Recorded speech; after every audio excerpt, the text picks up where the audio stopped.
to whatever. It is butter chicken weekend. I grew up in the southern part of India. Personally, I never had butter chicken when growing up, rather never even heard about the name. It was an acquired taste. In fact, a couple of ingredients when I heard it for the first time, I said, "What is that?" For example, KASTHURI METHI. Never heard about it. Perhaps today it might be the same for you too. Don't let that stress you. This whole journey is about watching, learning, enjoying, creating with whatever. Look how beautiful this is. I'm just enjoying watching this. Well, the ingredients are butter, onion, one big white onion. I have divided into 3 portions. Roughly chopped, little bit finely chopped, cubed. 2 tomatoes, roughly chopped, green peas, 1 green pepper, cubed, or in India, green capsicum, marinated chicken. I marinated this chicken overnight. You can marinate it for minimum of 30 minutes to overnight. It's up to you depending on your time. With what did I marinate? I marinated with garlic powder, cayenne powder, turmeric powder and salt. So it is GCTS. Rather than saying GCTS all the time, in style I'm going to say GCTs. Can you say it with me? With what did I marinate? GCTs. How is it? GCTs. And of course ginger garlic paste, base for any Indian cooking. Kasthuri methi,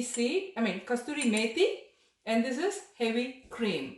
So these are the ingredients and let's start cooking.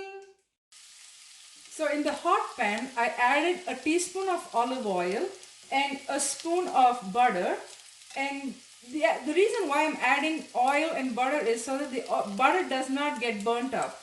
To this I added the first batch of chicken, the marinated chicken, the GCT's chicken. I'm sorry, I forgot. GCT's chicken. After browning it, we are doing it in batches and I'm going to put it in this pan. So I'll see you in a few minutes. The first batch is almost done. So I'm going to transfer it into this bowl and repeat the same process the second time. There is more than enough oil and butter, so I'm not adding in extra. And here I am transferring the second batch. I didn't time the first batch. So the second batch, it took almost 6 minutes. Let's say 5.5. Now I'm going to transfer it and I'm going to do the third batch. Hopefully this is the final batch. I'll see you in another 6 minutes. It's time to put it back in the bowl. So probably same 5 minutes, more or less like that. One ingredient that I forgot is cashews. I have about 20 cashews over here. This is purely optional. If you want the gravy to be thick and nice and rich, you can use this, or you can skip if you have nut allergies. Another tip that I would like to give is when you're sauteing, don't keep on stirring like this. It will take more time. Allow it to saute on one side, give it 2 minutes, and then flip it to another 2 minutes. So that's one thing that I learned. So in the same pan, we still have the fat from the chicken, the oil, the butter, everything. The roughly chopped onions. This is what I'm going to add and saute it. After 5 minutes, it's almost 5. Now I'm going to add the tomatoes. I'll see you in another few minutes. Well, it is almost 10 minutes. The reason it took 10 minutes is I did it in a medium flame. And toward the end, I even toned it down to medium low. To this, I'm going to add the 20 pieces of cashew so that even the cashew will become kind of soft. I did add maybe less than a quarter teaspoon of butter, just a little bit, tiny little bit again. And after 2 minutes, what I'm going to do is I'm going to turn the stove off and keep this pan aside for cooling. In the meantime, I will show you what I will be doing. So here we are after 2 minutes. I'm just going to move this pan and let it cool down. In the meantime, I'm going to add some oil.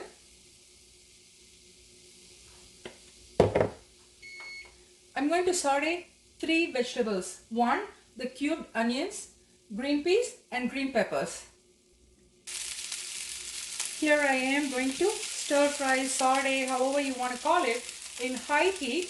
Let's say, I'm going to time it and then I will let you know. It took me 6 minutes for this, and now move it away from the stove. In the meantime, what I did was I transferred the cooled, the chilled one. What do you say? The tomato and the onion and the cashew into the blender, and I used 1/4 cup of water to wash the pan, and I added the water in here. You can use any blender or any mixer of your choice, and I'm using the Indian mixer, and I'm going to grind it into a paste. Can you guys see the paste? Yeah, this is just tomato, onion and cashew paste. Okay. I'm using a separate pan, a bigger pan, so that the entire bowl of chicken it can hold in over here. To this I'm going to add olive oil. Now butter. A good amount of butter. Yep. Now to this we will be adding the chopped, little bit of finely chopped onions. I really can't chop fine. My hands are all messed up. So for me this is fine. Yep.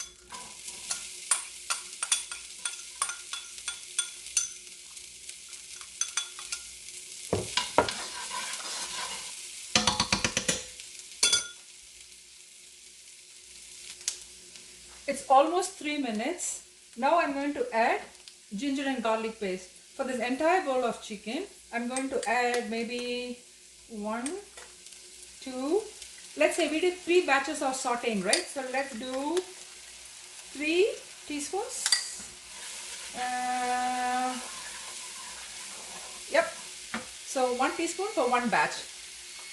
The key over here is, my dear friends, you have to be patient, because if the raw smell has to change into a cooked smell. If you become impatient and if you throw the chicken inside, the entire dish will be messed up. So the key here is the raw smell should go away. How do you know it? You will know, because as soon as you put, you'll get a smell. And once it's cooked, you'll get a beautiful aroma. And another, I'll show you. Another key, how to figure it out, I'll show you later. So I'm going to time it. It'll be easy for you. So here, you see, the smell is changing and also the color has changed. So it has been like 5 minutes now. The first 4 minutes I had it on high and now I turned it to low. How do you get ginger and garlic paste? You can make your own, or you can use ginger powder or garlic powder, or you can go get ginger and garlic paste from the Indian grocery store or any other store that is available that has it. I prefer either fresh. Second choice will be the powder, and then the third choice will be the store. Now to this I'm going to add 1 teaspoon of cayenne pepper powder. This is actually 1 teaspoon. So let's not burn the cayenne pepper powder. To this we are going to add the chicken along with the juice and everything.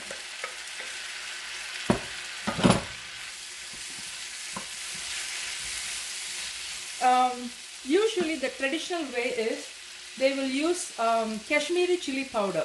Kashmiri chili powder has got mild spice and also it adds color to the butter chicken. But I'm using cayenne pepper powder. To this I'm going to add the blended sauce. Once you add it, please use some water, not too much, maybe a 1/4 cup of water or less, the lesser the better. Wash it and then throw in the water here too, please. I have added the sauce, and also I used 1/4 cup of water to wash the blender, and I threw in the water here. So see, not a whole lot of water. That's the key. It should not be too watery. Okay, now to this I'm going to add maybe a spoon of sugar. You can use monk fruit sweetener, or you can use jaggery, or you can use brown, white sugar, whatever you want. So, and then I'm going to add a pinch of salt. The chicken is salty. It has not salty, but it has enough salt. Only for the gravy, you need just a little bit of salt. And then I'm going to cover it and cook for 10 to 12 minutes. And I will see you in another 12 minutes. After 12 minutes, here comes one of my favorite parts. Now we are going to drizzle some heavy cream. I can measure it, but no, I really don't want to measure it, because for the sake of drizzling, I just want to drizzle it. Ta-da-da-da-da. I've watched in some cooking shows, and I've always wanted to do this, so okay.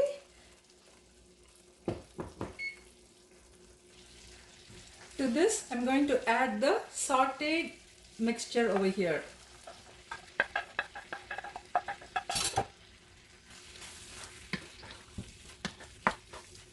Please add salt according to your taste. Now the proportion for the ginger and garlic paste, the way I like it is, for this whole thing, actually I grind it one bulb of garlic, one whole pot of one whole pot of garlic, and the ginger, I will say maybe 1 inch, or maybe little more than an inch. No, half an inch or little more than half an inch, not 1 inch. So that's always the ginger. The garlic should be more. The ginger should not take an upper hand, or it should not overpower. So that's the secret. Now friends, the final step here is the kasthuri methi. Before you sprinkle on the top, you have to crush it, and then on the top, here, sprinkle like, so that everyone will have some. Okay, let's not be partial, let's give everyone some. I think that's good.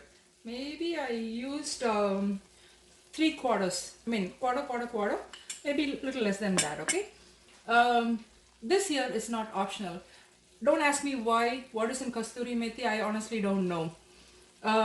If you taste before and after kasthuri methi, it speaks volumes. So kasthuri methi is not optional for butter chicken. And another thing is, many of you, if you like paneer, the same way of preparing, rather than chicken, you're going to add paneer. Same way, alright? This is after 5 minutes, it's done. You can see the oil here separating. Can you see it?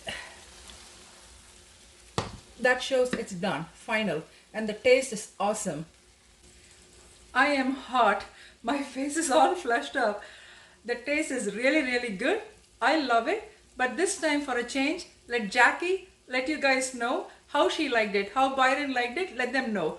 But I honestly loved it, and I'm sure they will like it too. Alright guys, thank you so much for watching. Enjoy cooking, please, and please give your feedback in the comment section. Let me know whether you tried it, whether you liked it, and give me your honest feedback. Love you guys. Have a good night. Bye bye.